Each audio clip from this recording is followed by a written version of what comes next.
Yes, habari za wakati huu ndugu mpenzi mtazamaji wa channel yetu pendwa ya Matukio TV. Tazama leo wananchi wa Chama cha Demokrasia na Maendeleo Chadema wamejaa kwenye mkutano wa chama taifa kwa Mheshimiwa Tundu Antipas Lissu. Tazama Tundu Lissu anavyojiamini na kumtukana rais wa Jamhuri ya Muungano wa Tanzania.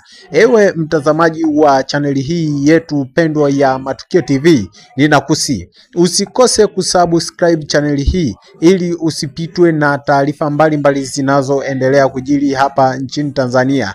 Tazama rais huyu mgombea wa Chama cha Demokrasia na Maendeleo Chadema anavyomkashifu rais wa nchi Samia Suluhu Hassan, akidai ya kuwa si dini tu bali rais huyu ni mwizi. Rais huyu yani amejificha kwenye kivuli cha chama hicho, yeye ni mwizi kama waizi wengine tu. Hebu tumsikilize rais wa Chama cha Demokrasia na Maendeleo Chadema anavyohutubia sera zake, kwani hata mimi nimeshindwa kumuelewa. Ewe mpendo wa channel yangu pendwa ya Matukio TV, usikose kusubscribe channel hii ili usipitwe na matukio mbalimbali yanayoendelea